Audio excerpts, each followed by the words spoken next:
स्वागत करता हूं आपका प्राइजेक्शन की एक और वीडियो में। आज का हम डिस्कस करने वाले हैं जो हमारे दो ट्रेड्स है, दोनों ट्रेड्स को एक बार आपको क्लियर कर देता हूं किस बिहाफ पे हमारे दो ट्रेड्स थे। ठीक है, बाकी सेम ट्रेड्स अगर आप देखोगे, एक ये वाला सेम ट्रेड बैंक निफ्टी में भी था, निफ्टी में भी था, दोनों में। बैंक निफ्टी में अगर आप देखोगे बॉक्स पैटर्न था, यहाँ पर ट्राइंगल पैटर्न था। तो पहला ट्रेड हमारा समझ लेते हैं किस बिहाफ पे था। देखो, पहला हमारा सेटअप बनता है inside candle setup. Inside candle setup में आपको पता है मिनिमम 2 कैंडल होनी चाहिए, थर्ड फोर्थ जो भी ब्रेकआउट करे उस पर हमारी एंट्री बनती है। ठीक है, अब मार्केट ने क्या किया, मार्केट ने सेकंड कैंडल ही ब्रेकआउट की तरफ दिखा दी, जो कि 5 मिनट इनसाइड कैंडल सेटअप है, इसके दिखा दी। अब सेम चार्ट अगर आप जाके देखोगे निफ्टी का, ठीक है, निफ्टी के चार्ट में देखो एक बार, ब्रेकआउट आया 5 मिनट कैंडल का? नहीं।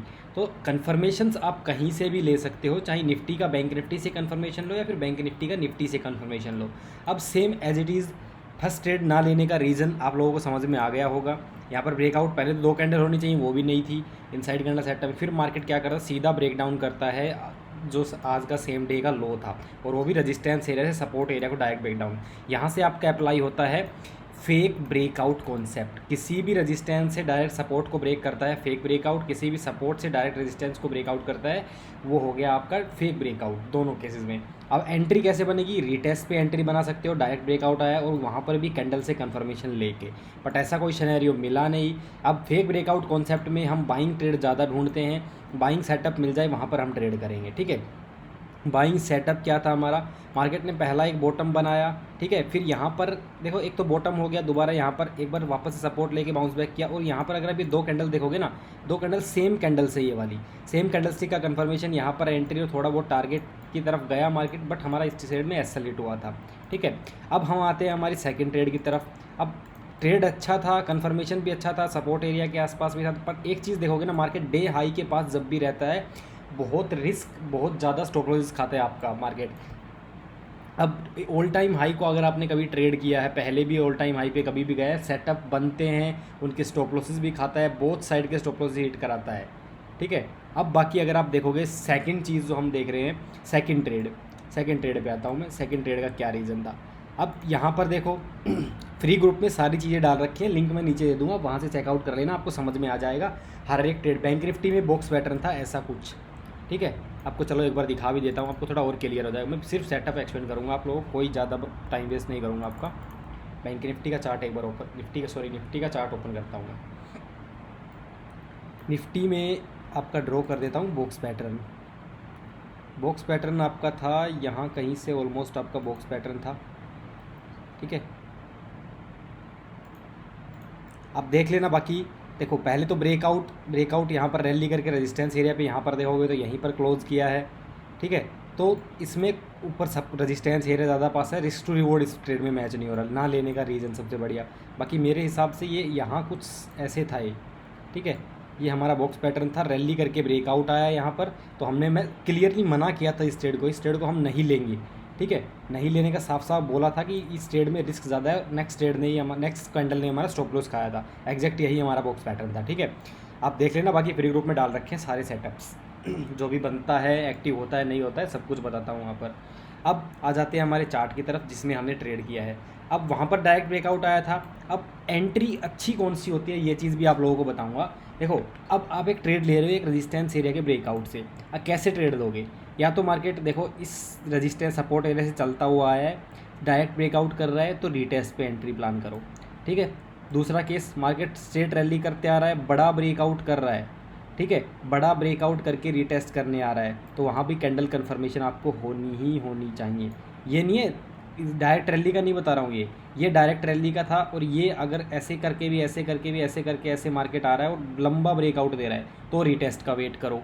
ठीक है, अब थर्ड केस क्या है, हमारा मार्केट अच्छा खासा आ रहा है, हिलता ढुलता हुआ मार्केट आ रहा है, ब्रेकआउट दे रहा है, अच्छा ब्रेकआउट है, ट्रेड कर लो स्ट्रॉन्ग कैंडल के साथ। ठीक है, आप कैंडल स्टिक से भी कंफर्मेशन, एक तो चार्ट पैटर्न को देख के ब्रेकआउट ब्रेकडाउन ट्रेड करोगे, ऊपर से कैंडल स्टिक का कंफर्मेशन लोगे ना, आपकी एक्यूरेसी इंक्रीज हो जाएगी, आपका ट्रेड लेने का स्टाइल में थोड़ा सा इंक्रीज हो जाएगा उसमें, बस यही फ़र्क है। आपके विन रेशियोज़ बढ़ जाएंगे, आपके 10 ट्रेड में से 5 सही होते फिर 7 सही होने लग जाएंगे। ठीक है, सारा game risk to reward ratio discipline का है आपका, मार्केट में पेशेंस रखने का है। अब यहाँ पर बिल्कुल एग्जैक्ट क्या हुआ, मार्केट देखो यहाँ पर रेजिस्टेंस फेस किया, यहाँ पर अगेन 3 बार 4 बार और 5 बार। ब्रेकआउट से पहले मार्केट ने आया, सपोर्ट एरिया के पास। अब देखो चाहे मार्केट यहाँ से रैली करता हुआ आ रहा है, बट रेजिस्टेंस एरिया को रिस्पेक्ट करके पुल बैक करके फिर ब्रेकआउट दे रहा है, ठीक है, तो वो ब्रेकआउट भी अच्छा माना जाएगा। अच्छा मतलब अच्छा, ऊपर से कैंडल स्ट्रॉन्ग ये वाली देख लो, कहीं से भी रिजेक्शन नहीं है, वो ना ऊपर से रिजेक्शन ना नीचे से रिजेक्शन, मतलब स्ट्रॉन्ग बाइंग कैंडल। यही हमारा स्विंग बन रहा है। स्विंग कैसे, ये देखो मार्केट ऊपर गया, नीचे आया, ये ब्रेकआउट, ये हमारा स्विंग हो गया। स्टॉप लॉस एक ही कैंडल का, और ये हमारा टारगेट। भले ही देखो मोमेंटम किया है, बट इसमें टारगेट कुछ ज़्यादा नहीं मिला, 10% का मुश्किल से आपको इसमें रिटर्न मिला है, ठीक है। तो दोनों ही ट्रेड अच्छे थे, दोनों ही सेटअप पे थे। अब देखो टारगेट मिलेगा कहाँ से, एक चीज़ और देखो आप, मोमेंटम कितना हुआ है आपको ये और दिखा देता हूँ एक बार। यहाँ से देखो रिस्क टू रिवॉर्ड हमारा अच्छा था, 60-65 पॉइंट में 70 पॉइंट लगा लो, पूरा दिन ही 100 पॉइंट की रेंज में निकाल दिया। तो भले ही आपको सेटअप मिल रहा है, एंट्री भी मिल रही है, बट इतने बड़े रिवॉर्ड्स नहीं मिलेंगे आपको। सिंपल सा था, यहाँ से अगर ब्रेकआउट आएगा तो डे हाई का ही टारगेट है, उससे पहले आप कोई टारगेट नहीं था। ऊपर जाने का अगर डे हाई को ब्रेक करता है तो भी रिस्की है, ठीक है, क्योंकि ऊपर कोई लेवल्स नहीं है। तो हर जगह रिस्क लेने से बेटर है आप जो मिल रहा है उसे बुक करके रिस्क मैनेजमेंट ऑलवेज अप्लाई किया करो। इस ट्रेड में भी सेम ऐसा ही था। अब मार्केट क्या कर रहा है, देखो रिस्क मैनेजमेंट कैसे करना है हर वीडियो में समझाता हूँ, वो भी समझा दे रहा हूँ। अगर किसी ट्रेड में आपको टारगेट मिल रहा है, स्टॉप लॉस मिल रहा है, तो एक्सेप्ट करो, सिंपल सी बात है। स्टॉप लॉस भी आपको 2 केसेस में मिलता है, ठीक है, वो आपको डिपेंड करता है, वो आपके एक्सपीरियंस से आएगा। ये आपका एसएल हो रहा है तो बिगिनर हो तो एसएल एक्सेप्ट करो, ठीक है। अब मैं 2 केसेस में स्टॉप लॉस एक्सेप्ट करता हूँ, किसमें, या तो मेरा चार्ट पे एसएल हिट होता है, या फिर प्रीमियम का जो चार्ट होता है, जो भी स्ट्राइक प्राइस मैं लेता हूँ उसमें मेरा एसएल हिट होता है। मैं दोनों को ऑब्जर्व करके देन स्टॉप लॉस को डिसाइड करता हूँ। हाँ, इंडेक्स पे अगर मेरा स्टॉप लॉस हो रहा है तो चांसेस हैं, इंडेक्स पे स्टॉप लॉस हो रहा है और प्रीमियम चार्ट नहीं गिर रहा है, तो नीचे कोई अच्छा सपोर्ट एरिया है तो मैं उस ट्रेड को होल्ड कर लूँगा, ठीक है। कई रीजंस होते हैं, काफ़ी रीजंस होते हैं जिनको आप ट्रेड कर सकते हो। आई होप आपको दोनों ट्रेड समझ में आए होंगे, दोनों ट्रेड अच्छे से ट्रेड किया करो। मेरा मोटिव यही है, आप सीख लो, ठीक है, कहीं से भी सीखो, कैसे भी सीखो, यूट्यूब से सीखो, किसी को देख के सीखो। अगर कोई सीखने वाला बंदा है तो कैसे भी सीख लेगा, बट उसके अंदर डिसिप्लिन होना चाहिए। अच्छा, अगर आप सीख रहे हो ना, हर चीज़ को नोट डाउन, एक तो आपका पर्सनली आप जो भी ट्रेड ले रहे हो उनको नोट डाउन करो, अपना जनरल मेंटेन करो। ज़्यादा नहीं, आप 6 महीने जनरल मेंटेन करके देख लो, प्रॉपर सेटअप बना के देख लो, उन्हीं सेटअप्स पे ट्रेड करो। अब मेरे ज़्यादा नहीं तो आप देखो, जो मेरा वीडियो भी रेगुलर देख रहा है ना, मैंने 150 प्लस वीडियो बनाया है, तो ऑलमोस्ट 6 महीने से ज़्यादा हो गया, ठीक है। 6 महीने में अगर आपने जनरल मेंटेन किया, मैं सेम सेटअप सिखा रहा हूँ, सेम सेटअप्स पे रेगुलर ट्रेड कर रहा हूँ, उन्हीं सेटअप्स पे समझा के एक एक सेटअप समझा। लोग क्या करते हैं, आपको स्ट्राइक प्राइस पकड़ा देते हैं, ये 4200-400 का कॉल ले लो, पुट ले लो, आपको कोई भी रीज़न दे रहा है ना उसी पे ट्रेड करो। मैं नहीं बोल रहा मेरे से ट्रेड सीखो, आप कहीं से भी सीखो, बट आपको उस ट्रेड का रीज़न ज़रूर पता होना चाहिए, ठीक है। बाकी आज के वीडियो में इतना ही। धन्यवाद दोस्तों, वीडियो अच्छा लगे एक लाइक और कमेंट जरूर करके जाना। धन्यवाद।